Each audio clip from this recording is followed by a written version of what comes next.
myself, I am Dr. Ravi Kumar, Conference Chair.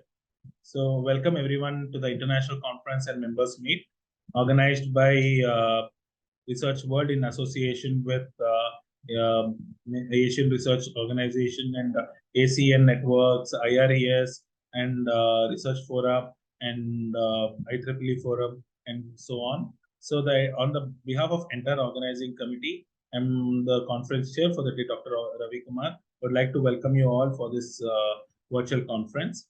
So, Research Forum, Research World is world's largest organization, so non-profit organization meant for research development and promotion activity in the field of science, engineering, and technology, management, economics, and social science, and all.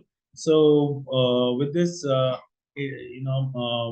organization has been conducting a lot of virtual conferences, physical conferences, and it's a decade-old organization where more than 1 lakh people have associated in the journey of the organization, and more than 50,000 papers has been published in the research journal of ours, and we have like 10 plus research journals, international recognized journals with us, which are indexed in many places with DOJI. So these are small inputs about the organization. So without wasting much time, we will quickly go ahead and call upon quickly go ahead and start up with the presentation session. And with let me before going ahead and starting up with the presentation, what we will do is we quickly go ahead with a group photo, and post a group photo, we can start with the presentation. So as we have like 20 participants approximately, right? So we can go ahead and have a time limit of maximum of 8 minutes each paper, right? Sometimes due to technical issues, I understand my technical issues or your technical issues. In case if there is any discrepancies are there, right? We can use chat box and reply immediately whether your any technical issues are there, right? In case if I have any technical issues, I will also convey the same message saying that the next person can go ahead or something like that. We can understand it because we know that sometimes internet issues will be there for the continuous of 2 hours, and someone will be facing some sort of technical issues in this perspective of 2 to 3 hours, right? So we will quickly go ahead and start up with the presentation. I welcome everyone for this international conference, and let us also, with this platform, take it up to the next level by a collaborative research, right? I work in a university here, right? We work in, under universities, and same like you professors and research scholars will be working, right? We can have a joint publications, some MOUs, some joint collaborations, and plan some, continue the research journey in the similar way, right? And you can use my expertise, or we can use your expertise in the institutions and have a research environment and have a collaborative, take this platform to the next level and make it a truly international connects amongst us, right? So with this intention, right, with this one, and we'll quickly go ahead and start up with the conference, and we can keep maximum of 8 minutes. Question and answer session, we can take it offline, right, through the chat box and through the mail, right? So participants can use the email address, can share their email address, affiliation, and in case any of your profile is there, you can also put it in chat box, because we would love to get in touch with you. Similarly, you would like to get in touch with us, right? It's all collaborative efforts. So you can put your details out us, and many resourceful and talented persons will be there in this conference. So we can take your inputs, and you can be a part of our organization and for any other things also in coming weeks. So it's a collaborativeness. So with this, we'll quickly go ahead and start up with the conference, right? So maximum of 8, and we can take up the questions offline in the chat box. So with this, we'll quickly go ahead and start with the session. Before that, I request everyone to kindly turn on your video, right? Everyone, for a group photo.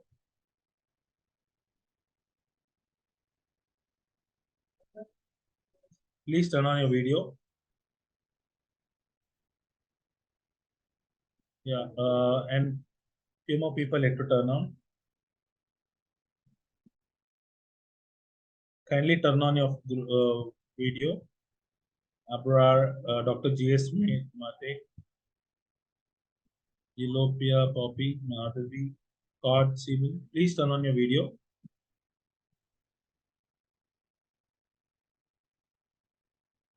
Thank you, God.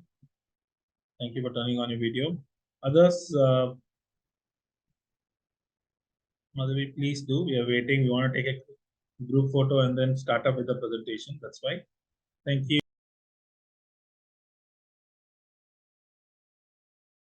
Good afternoon, everyone. I'm Xing Dong, currently studying at the School of Medicine, Southeast University, Nanjing, China. The title of my presentation today is Protective Mechanisms of A20 on Testosterone Synthesis in Leydig Cells under an Aging Inflammatory Environment. My presentation is divided into 3 parts. In the male body, the majority of testosterone is produced by the Leydig cells in the testes, and its production is regulated by the hyperthalamic pituitary gonadal X.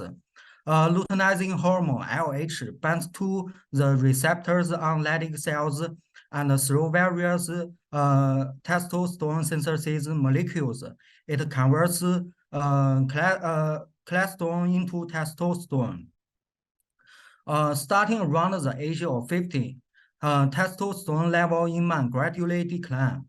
Approximately 40% of men in the aging population may experience varying degree of clinical syndromes. This condition is referred to as later onset hypergonadism. Aging Leydig cells exhibit a series of changes. Firstly, these cells display reduced responsiveness to LH, leading to a decreased expression of molecules associated with testosterone production. Oxidative stress is closely associated with the aging of Leydig cells, and the level of ROX in Leydig cells accumulated with aging. Excessive ROX significantly inhibits testosterone production. In recent years, the impact of the systemic chronic inflammatory state caused by aging on tissue and organ functions has received increasing attention. Aging leads to changes in the types, numbers, and the proportion of blood immune cells, resulting in increased levels of pro-inflammatory factors in the circulatory system. These factors through the bloodstream affect the normal function of the hypothalamic pituitary gonadal X. Aging can also lead to an increase in M1 type testicular macrophages, resulting in the local overproduction of pro-inflammatory cytokines to affect the function of Leydig cells. Tumor necrosis factor alpha-induced protein 3 is also known as A20, is a suppressive gene rapidly induced by tumor necrosis factor. It plays a crucial role in immune and inflammatory responses and is associated with development of various age-related and inflammatory diseases. However, whether it regulates later onset hypergonadism has not been documented in the literature. We initially conduct pathway enrichment analysis and screened for differentially expressed genes in young and old rat testicular tissues using transcriptome sequencing data from the GEO dataset. Subsequently, we select both young and old mice and validated the bioinformatic analysis results through immunohistochemistry Western blot experiments. The bioinformatics analysis results indicate significant activation of the TNF signaling pathway and a significant increase in A20 expression in the testicular tissues of aging rats. Immunohistochemistry and Western blot results on most testicular tissues revealed a significantly significant increase in TNF-alpha expression in the testicular tissues of the aging group. The immunohistochemistry and Western blot results in mice also indicated that A20 is primarily expressed in the testicular interstitial and significantly increased in the elderly group, suggesting that A20 may be involved in regulating testosterone synthesis in Leydig cells in the context of TNF-alpha-induced aging inflammatory environment in mice. At the cellular level, we select most Leydig cell line and use TNF-alpha to simulate the inflammatory environment and use lentiviruses to manipulate A20 expression. Western blot experiments indicated that TNF-alpha significantly inhibited the expression of STAR, the key molecule in testosterone synthesis, and overexpression of A20 upregulated the expression of STAR in aging inflammatory environment. Flow cytometry results suggested that TNF-alpha significantly increased cell apoptosis, and overexpression of A20 inhibited apoptosis of Leydig cells in the inflammatory environment.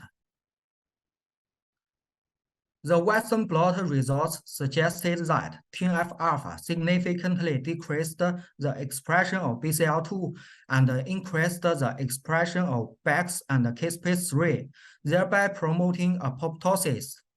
Overexpression of A20 can upregulate the expression of BCL2, downregulated the expression of BEX and Kispase3, thereby inhibiting cell apoptosis in an aging inflammatory environment. Western blot results also suggested that TNF-alpha significantly activated the P38-MAPK signaling pathway. Overexpression of A20 inhibited P38 MAPK signaling pathway in Leydig cells in aging inflammatory environment. Overall, our findings indicate that A20 reduces cell apoptosis and protects testosterone synthesis in Leydig cells by inhibiting the P38-MAPK signaling pathway in aging inflammatory environment. My presentation is over. Thank you for your attention.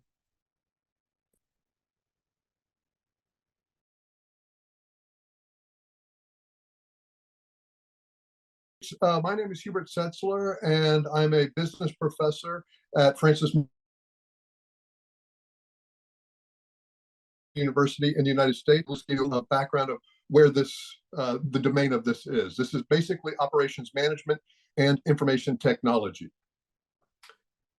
I will, since we're kind of abbreviated, I'll skip over the outline of the presentation and kind of get into it. The research question is it possible to improve the accuracy of neural network predictions of when emergency medical calls, in the United States, we call them 911 calls.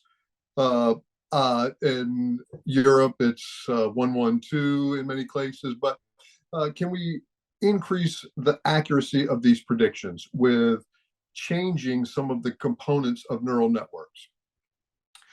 In the United States, back in 1973, there was the EMS Act, which actually put parameters on when you must respond to EMS calls. So if you're in an urban area, 95% of the time you have to respond or have an ambulance or first responders on site within 9 minutes. And so a lot of our emergency medical services had higher levels of responsibility because they had to meet these particular parameters. We also have limited resources, obviously, and that kind of spurred on something called ambulance deployment models, where we had static and dynamic deployment models. Static deployment models of our resources basically means we have a hub where the ambulances start, and from that area, they go out and respond to calls, and that hub never moves. Dynamic ambulance deployment is where during different times of the day, we will put ambulances in different areas around the city, in a parking lot somewhere, to better respond to where we think the demand for emergency calls is going to stem from. One of the things that motivates this study is the improved pre-hospital care. If we can improve pre-hospital care, that actually helps to save lives or reduce the damages of certain medical problems. And also we want to reduce costs. So the rationale for it, traditional forecasting systems, I won't go into the details, but it started in the early 80s with something called system status management, and basically uses a rolling moving average or a weighted moving average to forecast in a way that actually gives value to the EMS systems. If we aggregate too much, so if I simply look at the temporal aspect of it, and we looking at how over a year, if I look at EMS services over a year, I can get very, very accurate forecasts on the demand for EMS services in a particular year. But that doesn't help me in day to day. I can also increase the geographic area. So if I look at the spatial aspect of it, if I have a large area and we aggregate those, I can actually do a very good job of forecasting for a large area, even if we shorten up the amount of time. The problem is, if I'm looking at day-to-day operations, I need to have fairly decent forecasts with very small geographic parameters and very small temporal parameters as well. We'll skip some of the work, but there's been a lot of work where people have aggregated a lot of geographic area, the spatial models, and there's been some where they've aggregated a lot of the time. These are very good when we want to build yearly forecasts to determine long-term budgets and things like that. But again, the day-to-day operations, it suffers when we only have large spatial areas or large amounts of time, or time buckets, as I like to call them. That has stemmed on a lot of temporal and spatial studies, and there's been some really decent studies over the last decade that have tried to reduce the size of the geographic area that we're trying to predict for, and also reduce the amount of time, 1 hour time buckets, 3 hour time buckets, things like that. And most of these models are dealing with some type of machine learning or artificial intelligence, normally neural networks. We'll go through the practice. These are just some of the forecasting techniques that are used today, and it is usually some kind of moving averages or percentile ranks. What I'm going to do, and this paper should have been done already. I've got everything done except the experiment. What I'll be looking at is some data over 5 years in a large urban area in the United States, and I'll be using that information to plug into my neural networks. And let me go ahead up and look at the neural network design. This was the initial framework that actually increased the accuracy level from moving from just a simple moving average or different types of weighted averages that are in practice today, and putting them into a neural network situation. The initial design that had very good results basically was feed-forward multi-layer perceptron. The activation function was the sigmoid or the logistic function, and it used back propagation. You may or may not be familiar with those particular terms, but that's just the basic framework. However, there have been some advances in the activation function, and this is what actually gives neural networks their brain. And what I want to do is I want to change up the different activation functions to see if I can get a higher level of accuracy. So if I go back to this one slide, this is Mecklenburg County. It's Charlotte, North Carolina, a city of over 1 million people in the United States. And you can see I've broken the county into 4x4 mile sections, and if you look inside of them, you can see 2x2 mile sections. And this is what the EMS personnel decided was something that they could actually get to, a geographic size that they could get to within 9 minutes almost all the time. So we used that to break down what the geographic area was for the entire county. So we've got a smaller level of granularity there. Then we broke it into 1 hour and 3 hour time buckets. So we were trying to figure out when these calls were going to come in to any one of these little quadrants over a 1 hour or a 3 hour time period. So when I did logistic and sigmoid activation functions, it really gave me some increased accuracy over the traditional or the practical forecasting techniques that companies were using. What I want to do now is introduce the rectified linear unit and the leaky rectified linear unit activation functions within the model to see if we can even increase the accuracy more. And the reason this paper hasn't been done yet is because I was using SPSS and they don't have the other activation functions. They have hyperbolic tangent and logistic sigmoid, but they don't have the new activation functions that have been put into neural networks or developed for neural networks. And so I've actually been working in Python using TensorFlow and Keras, and I'm teaching myself Python so I can write the code to run these new activation functions. And I'm about 80% done. I keep on getting to the very end, and I can't figure out the shape of the output for my neural network. And so it's just a little bit of coding that I have to figure out to get these activation functions put into the neural network, and then it will just be a matter of running those easily and comparing the output. So that's where I am right now. And one of the reasons I really wanted to put this out there is if anybody is conversant in Python, Keras, or TensorFlow and would like to work on this, I would love to have you work with me and help me out there. So thank you so much for your attention, and I really appreciate any input. I have my email in the chat already.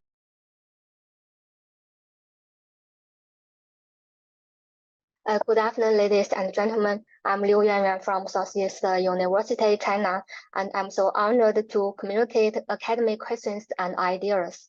The title of my presentation is Mechanism of Smil-Bejiang Decosion on Erected Dysfunction Caused by Diabetes. The context as follows: background, results, and contents. Background. DMED is one of diabetic microvascular complications.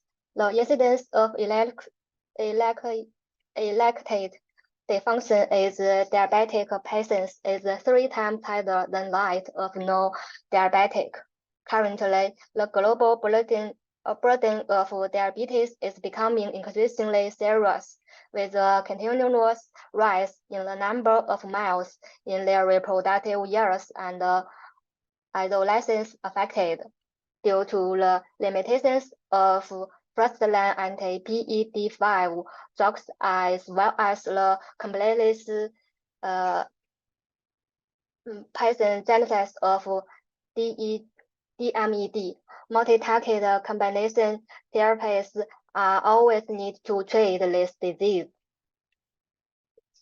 Traditional Chinese medicine has a thousand cultural history in treating ED and has achieved good clinical efficacy.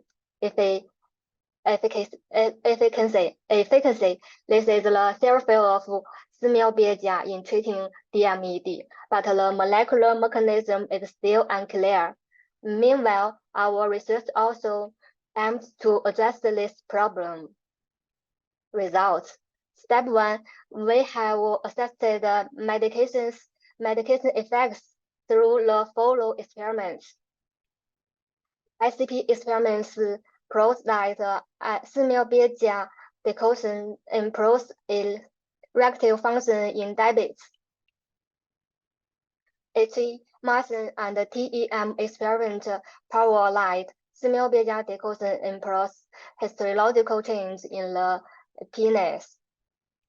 Eliza and I for experiment light. Small beta decoction improves penile ECS4 functions by reducing oxidative stress damage. Step 2. Analysis of network pharmacology and proteomics to find out alternative proteins and alternative drug molecules. And we also to screen the key protein and co-drug molecule.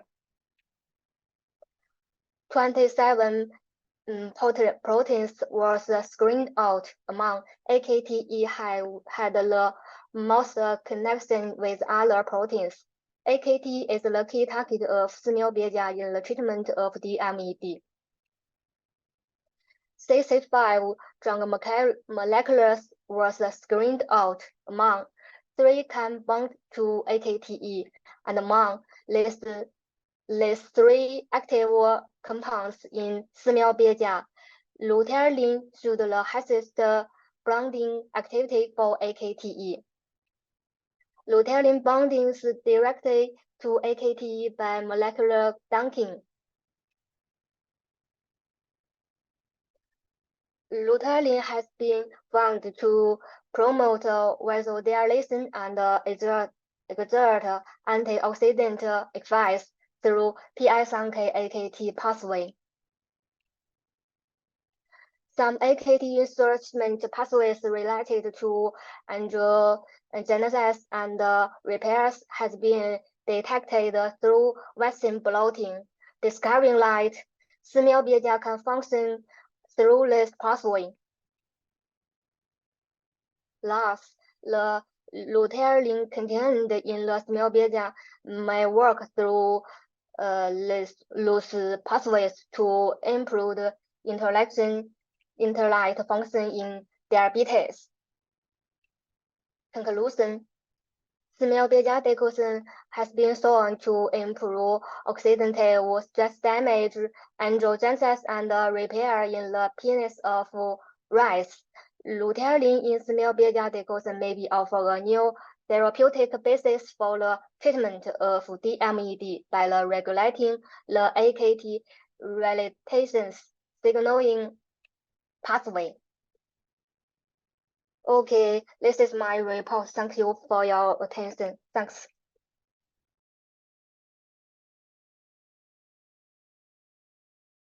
So, good day, everyone. And depending on where you are, good morning, good afternoon, good evening. My name is Felix Yao Amenom. I'm a PhD student at Humboldt University of Berlin. And I've just started my second year. I'm presenting this paper, which is a paper I've written from the preliminary findings of my PhD research. So I want to present and also to receive feedback from you to see how it can help me to shape the future of my research. So starting with this, my paper is titled Long-Term Changes in the Rural Agricultural Labor Market of Africa, an inquiry into the labor dynamics on rice farms in northern Ghana. This is going to be the outline of my presentation. I will give an introduction, talk about the emergence of the labor market I'm studying, and then I'll talk about some changes I've observed among rice farmers, and go on to talk about some changes among the farm hands or laborers, and then I'll give a conclusion. And there are 2 points I want to hear your views on, so I'll end with that. Now, the objective of this presentation is to assess the long-term changes that have taken place in the rural agricultural labor market of Africa. And the aim is to contribute towards agricultural sustainability. Africa has been in the limelight currently for agricultural sustainability.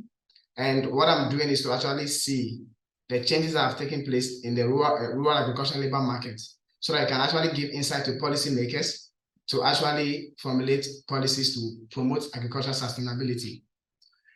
Although my study focuses on Africa as a whole, I'm having a case study. So I'm studying Ghana, a country in West Africa, and I'm looking at northern Ghana specifically.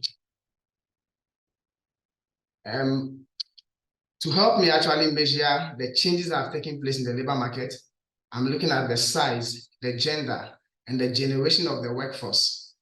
And so these are the three variables I've measured. And I'm looking at the period of 1981 to 2017. That is the period I studied. Let me just give you a brief background of the labor market that I studied.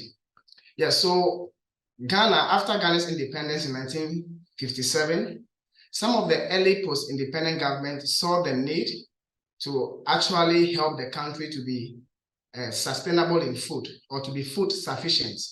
So this early post-independence government promoted certain policies to actually help to the country to be food sufficient. And so you can see we have the National Liberation Council, which is one of the former government, the Progressive People Party, which is one of the former government, and all these government pursue certain policies to promote agricultural development so that the country can be food sufficient. One of the main policies they actually pursue is to actually give subsidies on agricultural inputs. So for instance, you see that from 1970 to 1971, agricultural subsidies on fertilizers increased from 50% of cost to 81%, while subsidies on agricultural services rose from 50% to 74%. So these subsidies that were given by this early post-independent government actually was to motivate people. And for Northern Ghana specifically, it was to motivate people to go into commercial rice farming. So governments were giving subsidies to actually help or influence people to go to commercial rice farming. So as of from early to mid 1970s, we have many individuals going to rice farming for commercial purposes. And these are people who already stay in the northern region, and people who also migrated from the southern part of Ghana.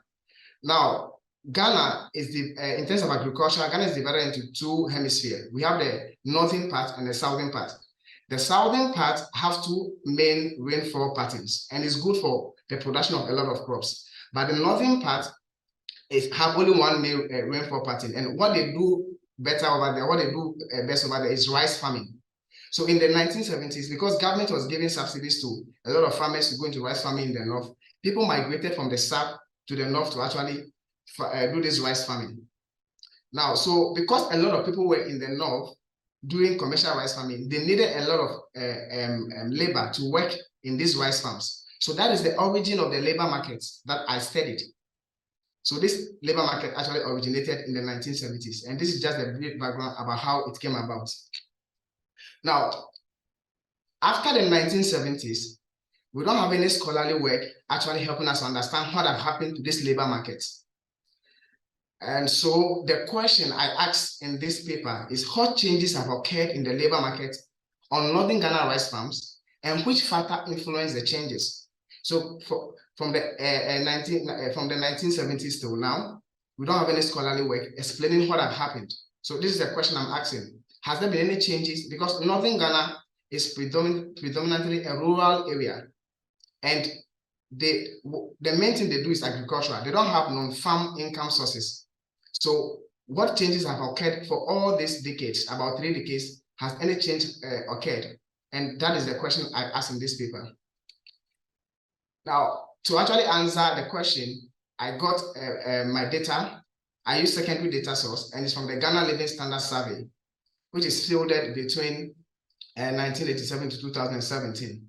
And so the Ghana Living Standard Survey is a World Bank survey. And so I harmonized the 7 panel surveys into a farmer level data set to help me actually address the objective of my paper. And I used descriptive statistics to actually answer the question I asked. Now let me go into the main work. Although I focus on the size of the farmer population, the gender, and then the age category, because this presentation is just 10 minutes, I'll focus on only the size. And I want you to look at this graph very well. So this is the changes that I've observed about the size of the farmer population from the 1980s to the 2000s. Now, when you look at 1988, you will see that there's a downtrend. There's a downtrend coming to 1989 to 1991. Then there is an upward trend or a massive growth in the 1998. Then again, we've seen a downtrend in the 2000s. So just have this in mind, you know, a downtrend in the 80s, an upward trend in the 90s, and then a downtrend again in the 2000s. So this is the main changes I observe about the size. Now, why do we have these changes? So I consulted literature to understand why we have a downtrend in the 80s, an upward trend in the 90s, and now it's coming down again. And there are two main reasons that accounted for the downtrend in the 80s. And these two reasons are linked to what we call structural adjustment policies, which were implemented in the whole of Africa in the 1980s. So Ghana, just as like other African countries, implemented structural adjustment policies starting from 1983. And these policies have some requirements that came with it. The structural adjustment policies were policies of the World Bank that were implemented in African countries, and they came with certain policies. One of the policies is that the government of Ghana was forced to remove subsidies on food crops. So subsidies that were given to farmers, they were forced to reduce those subsidies or take them off. And if you listen to my earlier presentation, I mentioned that one of the things that motivated people to go into commercial rice farming was the subsidies that the early post-colonial governments were giving to these farmers. So when these subsidies were taken off in the 80s, people do not have any support again. So that actually explains the reason why we've seen a decline in the farmer population. Another reason why we've seen a decline is the liberation of trade. This also is linked to the structural adjustment policies. Because of the structural adjustment policies, African governments and of course Ghana, the Ghanaian government were asked to actually open their borders, you know, to free trade. So because of that, there were importation of rice into the country. And already subsidies are taken off from farmers. And so they were producing at a very high cost. And now there were importation of also rice into the country. So rice that were imported into the country became very cheaper than even rice that were produced locally. You know, so farmers were actually finding it very competitive in the local market. They were producing at a very high cost, and they were not able to compete with the foreign rice that were imported. And so that's how we've seen people exiting the rice farming sector in the 80s. Now, why do we see a growth in the 90s? When you look at the chart, there have been about 7.4 growth in the 90s. And there are two main reasons that accounted for this growth. One of them is what I call occupancy of abandoned commercial farm lands by the locals. And a scholar named Amano actually explained this, and he actually mentioned that in the 80s, when farmers which migrated from southern Ghana to northern Ghana exited the rice industry, the local people began to occupy the abandoned rice farms. So, but they were farming on a small scale basis. So from the 80s to the 90s, they begin to actually enlarge their farmlands. And by the 90s, it was evident that many of the locals have actually shifted into rice production in northern Ghana. That is why you see an increase or a growth, and it's actually about 7.4% growth in the rice farmer population. Another reason why we've seen a growth in the 90s is activities of NGOs.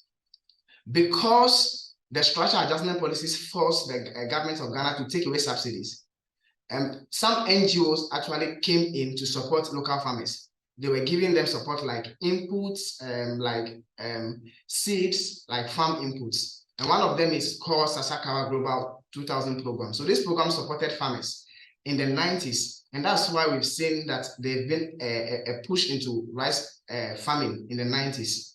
But yet again, why do we see a decrease in the 2000? In the current 2000, why do we see a decrease? And it's because of what I call plethora of agricultural policies and crop diversification. What I've observed is that in Ghana, after Ghana actually came to democracy in 1992, every government have a maximum of 4-year terms. And currently, the country does not have a long-term agricultural policy.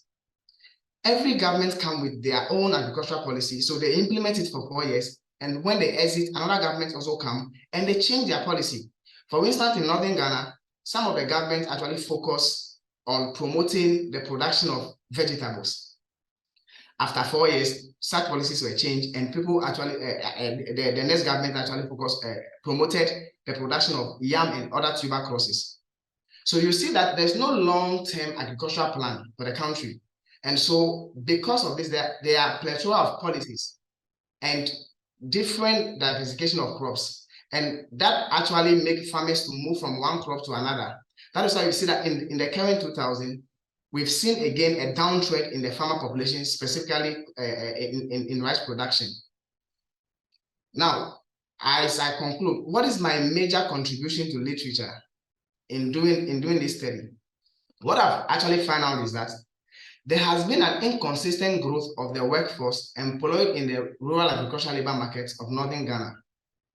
And this lack of consistency results from incoherent policies and decline in state support since the 1980s.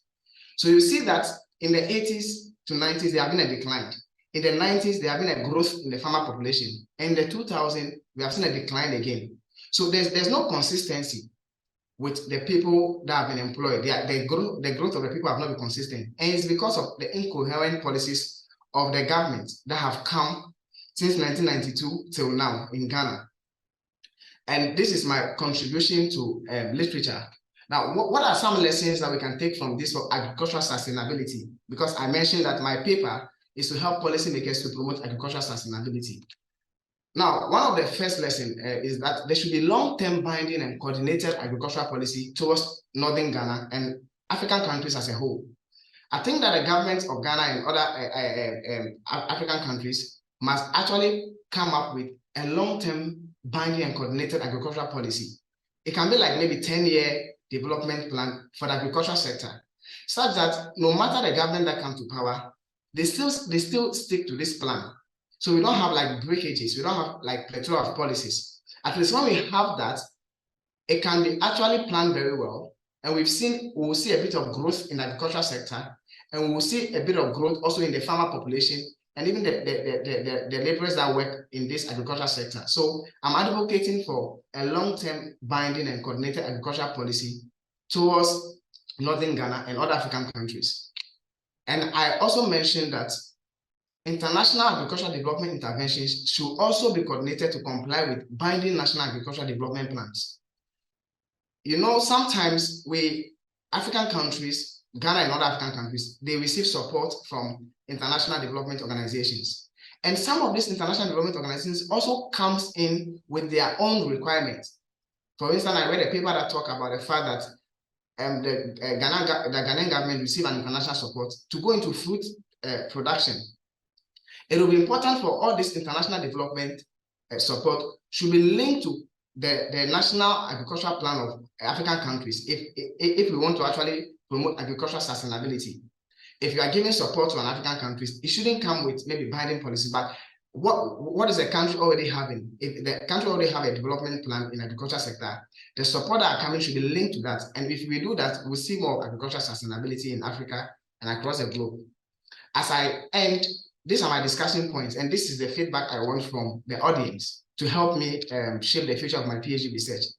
One, how do we promote rural agricultural sustainability in Africa amidst inadequate political will?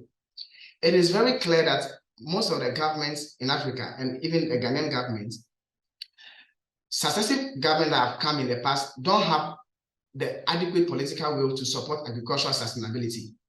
They sometimes get loans, but they don't actually give this loan to the farmers. They don't really support rural agricultural development. They actually spend this money on other things. And we are talking about agricultural sustainability. So we've seen that there's inadequate political will. Are there any ideas that people can share with me? How do we promote rural agricultural sustainability amidst this inadequate political will from African governments? And two, can more international development support for rural agriculture be channeled through NGOs rather than political leaders? Because in Africa, the truth is that sometimes these political leaders receive support, but they channel this support through other means. There's a bit of corruption out there. But another question I'm asking, or I want to get feedback on, is that can there be more international development support that will be channeled through NGOs to local farmers Can that be the way to go so that when we are receiving international development support, either from the World Bank or any other organization, can they actually channel these funds to NGOs more than political leaders? These are the discussion points I have, and I'll be grateful to receive feedback. Thank you so much for listening to me. And this is a picture Thank from you.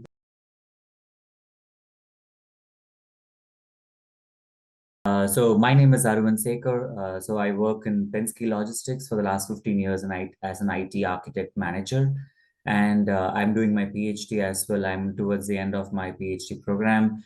And as part of my dissertation, my topic is about determining the effectiveness of reinforcement learning in tackling inventory control complexities. So we know about inventory control, right? So every organization needs to have their inventory control in place. Things can change at the last minute. The recent pandemic, for example, seasonal inventory control, everything needs to be taken into account as part of the process. But there are a lot of uncertainties in it due to supply chain issues or due to any other issues that might arise as part of the process. So one of the additional complexities that involve in the inventory control is the non-zero lead times, different demand scenarios, production constraints, and inventory constraints as well. As mentioned earlier, seasonal demands can further complicate the problem, which might require the company to start looking for their product buildup as early as possible, leading them to have increase in cost due to transportation or storage and warehousing cost. So my part of the presentation is about how we can apply reinforcement learning algorithms to know that beforehand in order to make sure that organizations, when they use it, have a lower blow when compared to any other processes that can be used by them. So the objective of this particular paper is two things. In order to solve the basic complexities that might arise because of inventory control with the help of two deep reinforcement learning algorithms. One is the advantage actor critic algorithm, and the second one is the proximal policy optimization. The reason these two algorithms were chosen is the ability to withstand the curse of dimensionality in inventory problems. And with inventory, supply chain is in very dynamic environment. So to keep that into account, algorithms with deep neural networks were taken into account. And that's the reason why these two algorithms were taken for our study. And the objective of the study is to provide an overview of the impact of the two foremost DRL algorithms with respect to inventory control. The methodology of this process is to take into account a multi-echelon supply chain. Multi-echelon means multiple stages from the start till the end. As you can see on the slide here, the example that we are using is very similar to the two-echelon supply chain by Strathry and Stella. It has a warehouse from where multiple products get shipped out to a factory, a distribution warehouse, and so on. The analysis was made by comparing the two deep reinforcement algorithms with the base policy called as the SQ policy, which is what most of the organizations use, where they use the current availability and how they kind of forecast based off the tribal knowledge and how much of a product or the inventory they need in the nearer future. The PPO and the A3C algorithms were compared with the standard reorder policy. The basic characteristic of this standard policy is that it doesn't learn over time. But with this policy being the baseline for performance evaluation with other agents, this is what is used as a standard in evaluating any different algorithms that we use as part of the inventory control. The PPO is the proximal policy optimization. One of the main advantages of using PPO is that it learns as and when we use. It doesn't move very far from the existing learning policy. And the algorithm is not very sensitive to external outliers, so making it very satisfactorily computationally less intensive. And the other algorithm that we'll be using is the A3C, which updates the policy and the value as and when each stage or node is reached. Each agent maintains a local policy and an estimate of value function. The agent synchronizes parameters with the global network having the same structure. That way, its usage in multiple processes is highly recommended. Now let's get into the results and the findings. The objective of this research was to find the optimal DRL algorithm that works best with varying levels of configurations. 6 experiments were performed with 200 different episodes, and each episode was simulated with 25 steps. Pattern and scenario testing was important due to the need to check the redundancy and the consistency of the DRL's performance across different scenarios. And each scenario was different because we took into account various factors that came into play, and maintaining a pattern is important for comparing the performance between different standard and the deep reinforcement learning algorithms, and in turn moving towards generalizing the result. The first experiment that we did as part of this research was that it is just by using only one product, and using only one warehouse. The supply chain managing was just using one product type, and the demand was made to meet the capacity constraints with lower transportation costs. So each one of them was parameterizable. So in order to keep the lower transportation costs, we used only one warehouse and one product. And all the algorithms, including the baseline policy, the PPO algorithm, and the A3C algorithm, all provided optimal result due to the minimal data input that is needed as part of this experiment. The second experiment that I did was using one product but 3 different warehousing. So the same product is going through 3 different warehouses. So to keep that into account, I had to increase the transportation cost, which increased the small margin of the revenue as well. With more warehouses in this scenario, the algorithms considered the storage cost of all the warehouses too. The observation was that both the PPO and the baseline policy achieved optimal profits compared to A3C, which flatters as the storage costs increases due to the multiple warehouses in this experiment. The third experiment that was included was using 2 products and 2 warehouses. So you have 2 products going through 2 warehouses. So with these 2 products into picture, we had to keep the sales price stable. The transportation and the storage cost was decreased. With this as the input, the PPO was noticed to be considerably performing better than A3C and policy baseline algorithms. As we move on to do the next set of experiments was using 3 products and 2 warehouses. So considerably with 2 warehouses and 3 products, the storage costs increase. With the higher revenue and the higher demand, the sales price of the 2 products were increased as well, and the third product was kept to be low. In this scenario, both the neural network algorithms, which is the PPO and the A3C, achieved better optimal results compared to the standard baseline policy. The fifth experiment that we did was that using the ratio of 2 warehouses and 4 products.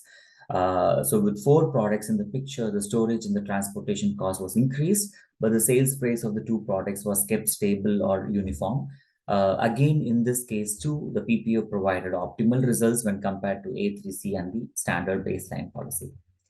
The final experiment that I did was that using 3 warehouses and 4 products. Remember, supply chain is a very complex scenario. It's a constant dynamic flow scenarios. So the more the complexities, the better it is in terms of results.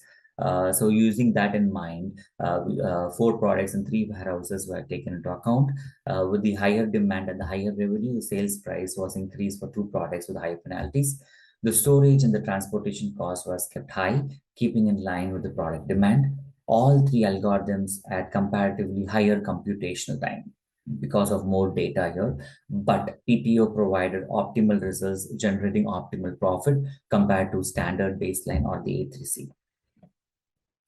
So the conclusion that we come out of these 6 different experiments was that the PPO algorithm can be effective in a dynamic supply chain due to the need for less resource-intensive process that PPO undertakes. The PPO algorithm takes all the factors into account to provide the optimal profit.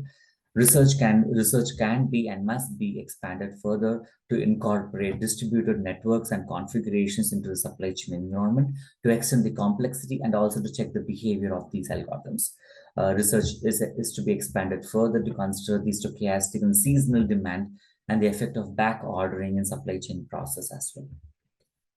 So that's all I have for now. Thank you so much for your time. It was great to present with everyone here. Thank you.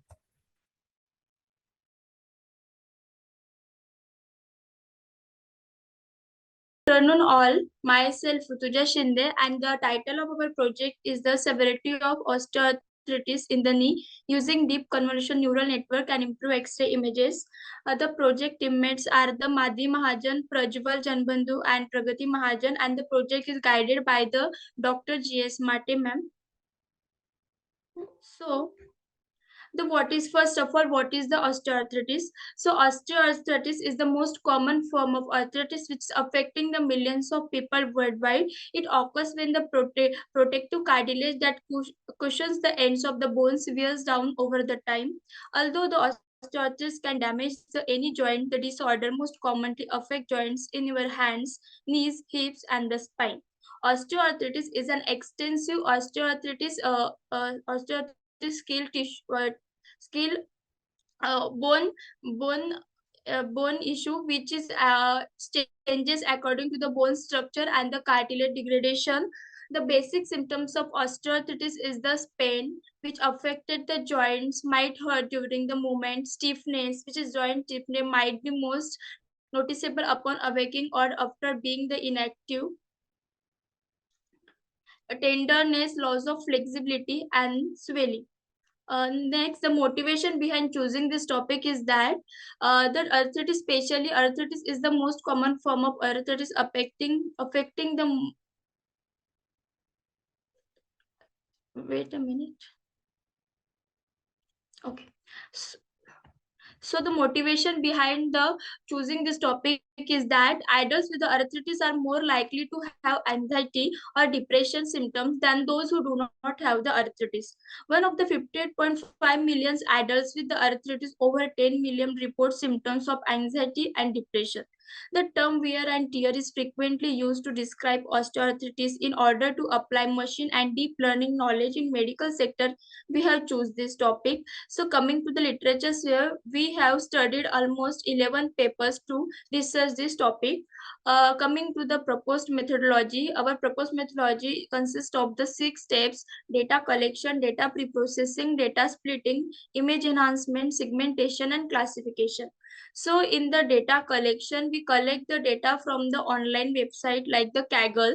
So data set consists of the 1660 X-ray images, which is based on the 5 different scale like 0 to 4, which consist of a mild, moderate, normal, doubtful, mild, moderate, and the severe. The next stage is the data pre-processing, where data is filtered and made consistent to predict it effectively. We aim to get better and clear resolution of all the images. So the technique used for the image pre-processing are the grayscale conversion, resizing of images, image labeling, image standardization. For image labeling, we have referred osteoarthritis expert doctors. Here we are using the Keras and TensorFlow libraries to preserve the uniformity. Image sharpening is done on the images. Data splitting, the data is split into the train, validate, and test using the train test split. The classification is done grade by the KL grade on the basis of KL grade scale. The next step is the image enhancement. To increase the quality of the images, it is necessary to enhance the contrast and remove the noise. So the X-ray images in the dataset contain the lot of noise and impurities in it, as it is obtained from the X-ray machine. So the noise is reduced with the help of image enhancement techniques like the image sharpening, contrast enhancement, counter detection, and edge detection. The next is the segmentation. The purpose of segmentation is change the portrayal of an image into something more relevant and understandable. Basically, the segmentation step is focuses on the main images of the X-ray. So, and the last step is the classification. Using the X-ray images, we propose an effective deep convolution neural network to estimate knee OA osteoarthritis in the terms of KL grade. The proposed framework learned prominent aspect predicting the most relevant KL grade. This verifies the suggested deep CNN models enrich and superior outcomes. So the list of modules involves the data management module. In this, the data splitting module, which is responsible for splitting the X-ray images data set into the training and testing, which is based on the severity of disease. Then data loading module handles the loading of the X-ray images and then corresponding labels. Then coming to the pre-processing module, In this, it includes an image standardization module, ensures that all the images have consistent dimensions, brightness, and contrast. Then image edge detection and segmentation module, which performs the edge detection and segmentation on images to highlight the relevant features for the CNN. Then coming to convolution neural network module, CNN model architecture defines the architecture of the CNN model used for the severity prediction. Then training and the prediction model, which contains the code for training the CNN using the preprocessed data set and the code for making the severity prediction using the trained CNN model. Then evaluation model, matrix calculation module, computers evaluation metrics like accuracy, precision, recall. All these are calculated to know the accuracy of the model. Then visualization module creates the visualization to help interpret model performance. Then user interference UI module, with applicable a model for creating a user-friendly interface for the user so that they can use our model better. Then these are the references of our paper, and at last the severity known can be helpful in preventing the disease in its early stages. The prevention methods could be medical treatment, psychotherapy, depending upon the severity of the knee OA. In the survey, we studied almost 10 to 11 different papers and examined how the research is done on a data set of a group of people suffering from the knee OA provided conditions, how it is detected and in which group it is detected, and what symptoms and causes of the knee OA. So we found that CNN framework classifying knee OA severity in scale grade is better than other algorithms. So we use scale grade Lorentz scale here. So the method can be implemented on a large data set with more feature enhancements so that it resulted more accuracy. So in future, with the available data set, we will concentrate on improving the accuracy of our model and detect the OA more precisely at the early stage.